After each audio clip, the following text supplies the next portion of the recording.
post-mortem on this lovely lady. So in a nutshell, do you want to tell us what's been going on with this girl? She was bloated with fluid, but we didn't really see her eating much except for hay, but she was passing poos and wees, so we're not too But her sure. feces was pretty abnormal, wasn't Yeah, it? it was black and really runny. Black. So normally black feces is digested blood. So I wouldn't be surprised if we see some ulcers in her abomasum, or maybe she's got an intussusception, which is where the bowel telescopes on itself. So there'll be something obviously wrong digestively. Because when we did euthanize her, copious amounts of fluid came pouring out of her nose, and that was her rumen essentially deflating. There's no feed material in it; it was just straight water. And so what these girls do, if they do get blocked, is the abomasum continues to produce hydrochloric acid, which digests food just like in our stomach. And then that hydrochloric acid doesn't get into the gut to get resorbed, so it stays in the rumen, and it actually pulls fluid into the rumen. And as that pH changes, it knocks out all the bugs, and so they become eventually inappetent, and they just got a belly full of water, which is what she was. Conversely, she may have been a shy feeder, and maybe she just got a little bit hot in the ration, and it wiped out the bugs. And then because there were no bugs to digest the feed, she just ended up with what we call a dead rumen. So we'll see what we see. So we're here to find out by opening her up. So there you go, Beth. Cool beans. So when we cut a dead, we always want to cut them with the right side up. If they're laying the wrong way, like she's right side up, what you can do, like if she's laying the opposite side, is you just grab the feet and just walk over the body, and you can roll it so you can get to the side you want. But we don't want to cut it this way, but just to show you how to do that. When you're doing these on your own, that's good. The necropsy knife.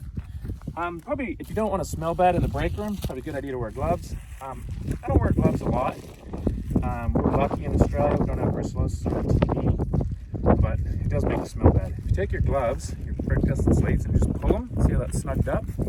What that'll do is kind of help it stay up on your arm. You can use rubber bands as well, it's pretty good. If I had bigger biceps, these probably wouldn't fall down, but just give it a bit of a pull, Beth.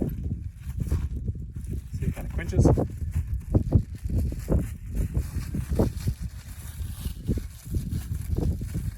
Part of the reason I don't wear gloves is they generally get holes in them by the end of it anyway. All right, so I want to cut this open. Now what we don't want to do is dull the hell out of our knife.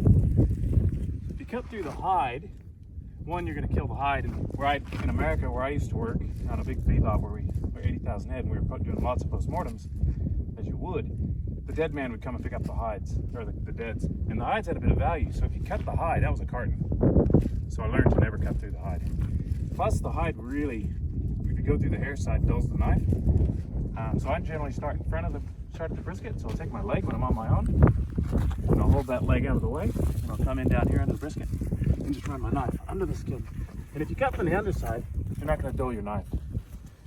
Then I'll come back here, move that leg back. Now I'm going to go forward, and the next part is I get into the rumen. It's a carton. Australia works very much on the carton currency. I'm just going under the skin here. To get back to the back leg, throw that up over my shoulder like this. Then I'm going to cut down here to the hip joint. So I just cut out that coxfemoral joint. Great spot to stop and look for joint heal. So if they've got like a stopper, sometimes they have like a lot of pus and stuff in that joint. If you've got a joint that's swollen, you can cut into it with fentanyl. The carpus is often where it shows up. So that's all nice and open. There you go, this carpus. Up in the back of the brisket. I can take this leg and put it underneath my shoulder. I'm on my own. I'll start opening it up first. Come in here. Just keeping tension on this hide.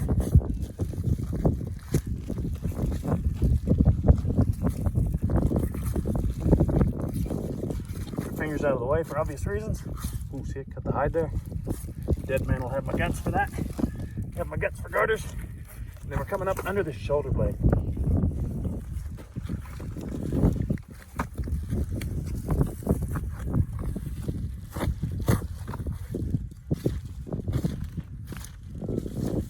That's the trachea.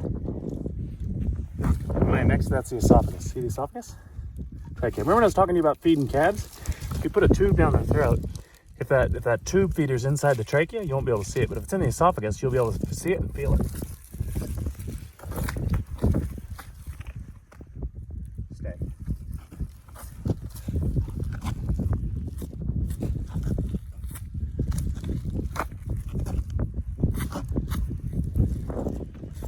Kind of a useful thing with cows,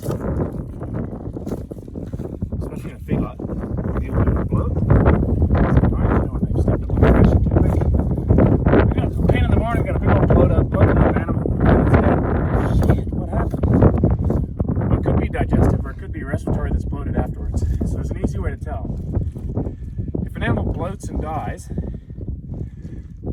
what kills them in the end is cardiovascular issues, because as they blow up, the rumen pushes on the diaphragm and the heart and the lungs can't function anymore, and that's what gets them. And that's what we find when we see a bloated animal we've got to rescue. Is having a lot of trouble breathing. As that bloats up, it pushes on the vena cava back here, and on an animal that dies of bloat, when you open the carcass, it'll be really pale here and back, and it'll be really, really bloody like this. That's called the bloat line. You can also see that on the esophagus.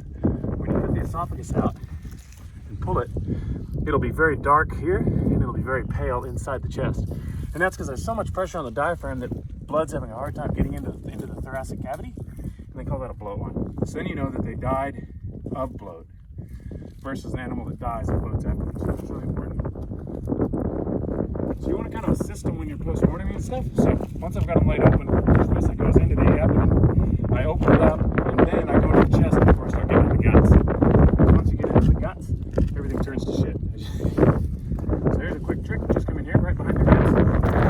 Cut. And then as soon as you get a hole, turn your knife around backwards like this. Put it in the hole like this, backwards. See that? That way you're not going to cut into all the stuff that matters.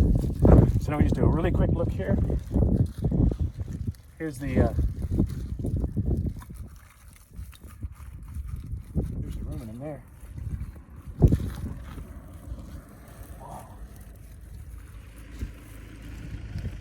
Wow, cool. That's the abomasum, and it's blocked. Have a feel of this with your finger. Just reach forward and have a feel. Push on that. She's got a big old ball of sand there that's blocking her abomasum. That's probably what killed her. So she was third spacing. Yeah, rad. We'll come back in here, but again, we don't want to get distracted by what we've got here. We're going to leave this all here for a second. We're going to go into the chest. We're coming back to here. Stay tuned. This is the cool stuff, but we just want to make sure there's nothing else going on here. All right, some people use an axe and chip the lungs, the rib cage away. If you got a cow, you probably need to do that, because cows have have a lot. They don't have cartilage anymore down here. They're on a young calf. You start at the top. Come here. This is called the costochondral junction, where the lungs and the diaphragm come together. What was that? Sorry. It's called the costochondral junction. That's where the ribs join the sternum. You get to the bottom and then turn your knife sideways, 2 hands. Make sure you're not putting your leg in the way. Cut through these cartilages. Again, keep a really nice tight handle on this, 2 hands. See what I've done? Then you can take each individual rib. Get them out of your way.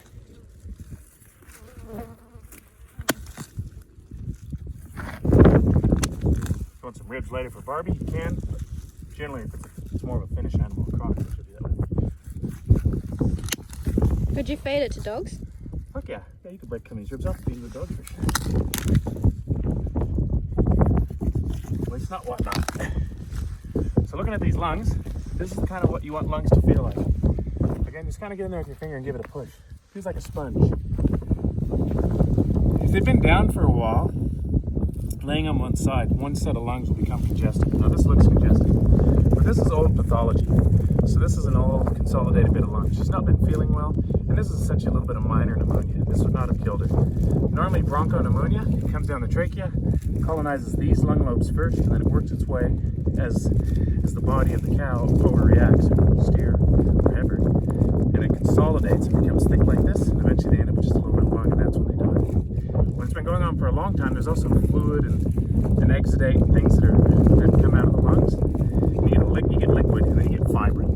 Fibrin's all these little yellow stringy bits, and sometimes it's stuck to the ribs. And that'll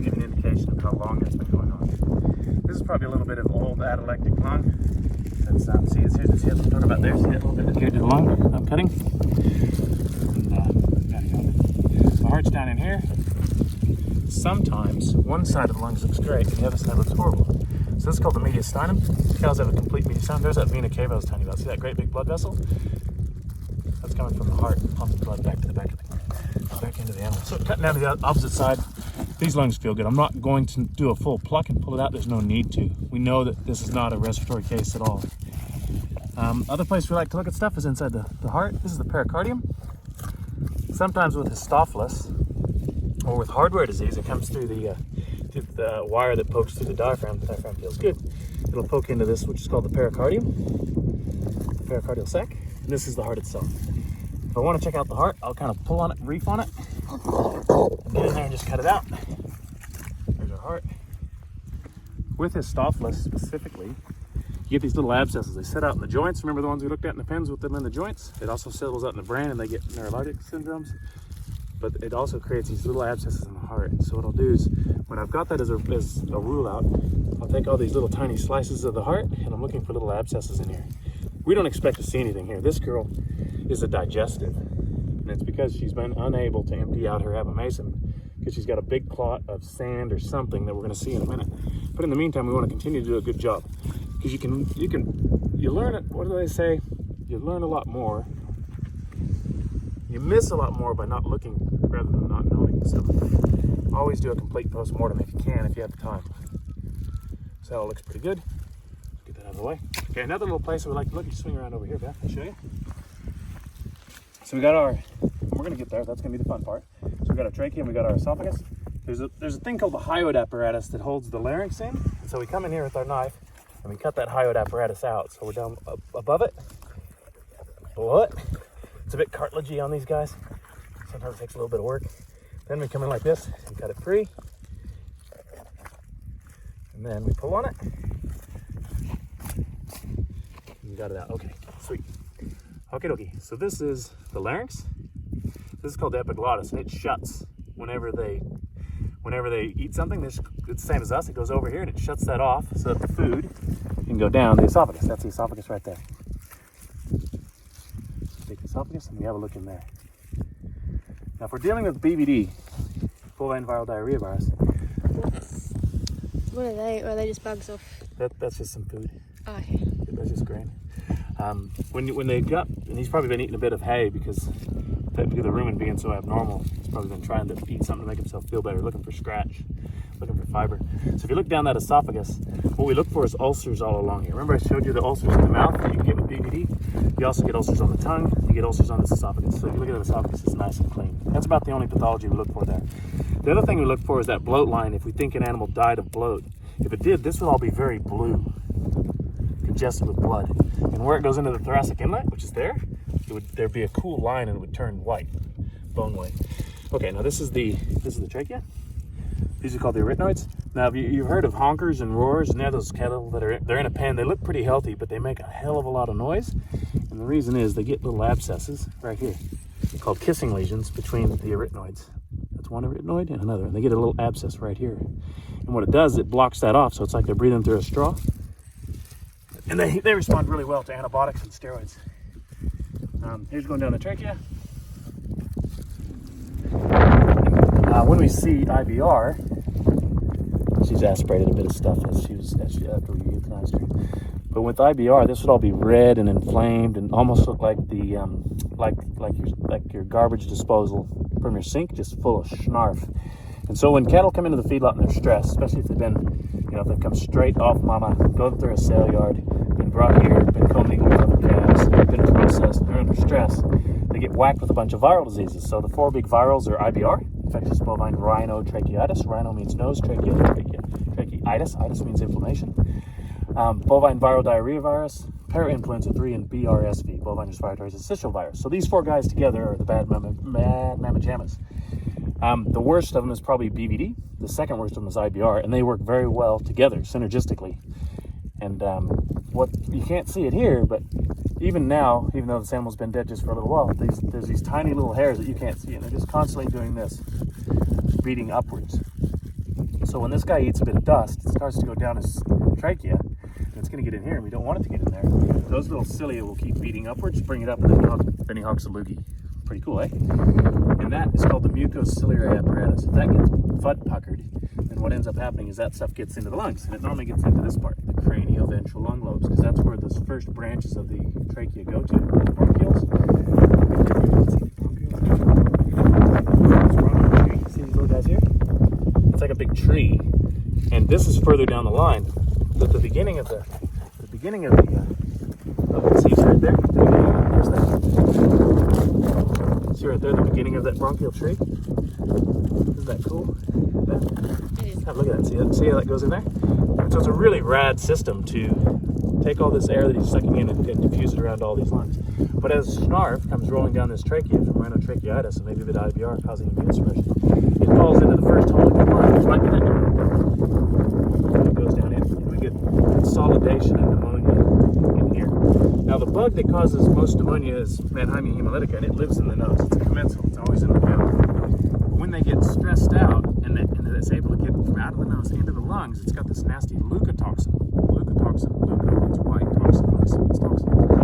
And when the immune system of the animal tries to do something, it sends white blood cells, which is essentially what buses to the lungs. It's like, let's kick this thing's ass. And it gets in there, and the leukotoxins from the Mannheimia hemolytica wipe out all those bacteria, and then the white blood cells die, and the red blood cells die, and you get consolidation. Like this, if you look at through this tube, it's not like have a feel of this. Squishy. That's what you want. It's an unbelievably awesome organ. This guy, on the other hand, is consolidated. Look at him. Squidge. There's no oxygen exchange going on. That's butt puckered. Cool beans. So, pretty well done there. I'm not going to mess around with digging around with the brain right now. And now let's go to so again, I don't go into the guts to the last thing. Unless on a kiss like this, where we've got our answer, we're going to move on because we got other things to do, like go feed some cattle and go fix water leaks, look after that beautiful shade that you guys have put in, etc., etc. So get some stuff out of the way so we can see what we're doing. Okay, so we got the liver. Now, if they've had an acidotic event, and we've gotten, say, like, if we've got abscesses in the valves of the heart, that suggests to us that there's been an acidotic event. They've got acidosis. The bacteria has gone through from the rumen, it's been absorbed, it's gone through the liver. You'll get abscesses in the liver, and you'll get condemns at the plant because of liver abscesses. So sometimes, if you think that's the case, you just take the slices again. This is a happy, normal liver. No bad juju at all. Okay. The next thing I'll look at is the kidneys. The kidneys are right here, see? Kidneys are encased in fat to protect them. The easiest way to get them is to actually pull them out rather than getting them with your knife. So just get in there and pull that kidney out. There's a kidney. If you had a water-bellied steer, these things will get huge, like that big, and they'll turn really gray from the back pressure and through the bladder. So I'll just have a little quick slip through this. Again, we're not expecting to see anything abnormal. That's a normal kidney. That's a normal kidney. Pretty cool, eh? So he's got two of those. All right, now it's time for the fun stuff, the guts. So all this looks pretty good. Here's the bladder here. See the bladder? A little bit of piss. Pretty cool. They got big bladders. Yeah, she hasn't been drinking real well. She's a bit dehydrated. All this is just all small intestine. This here is called the omentum, and it's just kind of in the way. It's kind of like a stop leak. And get that out of the road. But this is the duodenum, right there. This is the abomasum, the true stomach. And look how full that is of stuff. So let's go in there and see what we're seeing.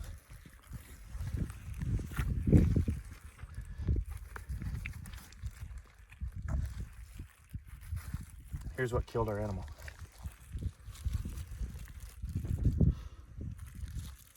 That's called a phytobezor, and it's essentially a big ball of feed that got into the abomasum, and it's blocked the outflow of the abomasum. It's been like a little stop valve, like a little floating ball valve. And what it's done is it gets really full, and this is what you saw. She'd fill up, and then all of a sudden she'd get better, and that's probably because this was moving around. Ooh, don't get that all over you. And this would like jam up the abomasum, the outflow of the abomasum, and then she'd fill up, and then it would probably move a little bit, and then everything would flow out again. And and that's why she had this massive abomasum, because it's been trying to fill that up. So what could we have done for her? Maybe we could have given her some paraffin oil, might have helped. Oh, jeez. Sometimes these are These start off as a ball of hair as well, just what they call a trichobezoar. Yeah, that's hard. Yeah, that is hard, eh?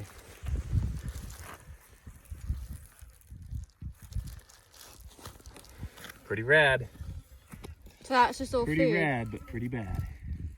And so all this stuff's just been sitting in that abomasum. And then probably causing pressure as well, which is why you were seeing all that blood in the back end, you know, the dark tarry stuff. Yep. This is the pylorus of the abomasum. This is where all the stuff flows out into the duodenum. So there's the duodenum there. If you look at the duodenum from there, there's nothing. No feed in there. It's all empty. This is bilirubin from the gallbladder. It's just dumping in there, but there's no food. It's empty. She was trying to eat food. It couldn't go anywhere. And as I was saying before, all the hydrochloric acid and pepsins and things that are produced in the stomach, normally they get resorbed and recycled, but because they couldn't get resorbed, they're just sitting in the rumen creating this acidotic environment that was pulling liquid into the rumen, and it just buggered her. So that's what killed her. Right there, my friends. Yeah. Let's go look at the rumen. So the rumen has gotten quite small because it deflated, but that's the line. Oh, look at that. Holy shit, that's cool. Again, you miss more by not looking than not knowing. That's the lining of her abomasum. See these massive ulcers? That was the black stuff. And it was probably that big ball sitting there causing a pressure necrosis because it was big and it was pushing on it. And it's like if you had something pushing on your leg constantly, you'd end up with a sore. And that's where that big phytobezoar was pushing, and it just damaged the lining of the abomasum. See, that's just jackhammered. And so she was bleeding from that, and that blood was leaking out, and that's why her poop was black. Let's see if we can find the rumen. Your rumen's quite small because it just deflated. That's it.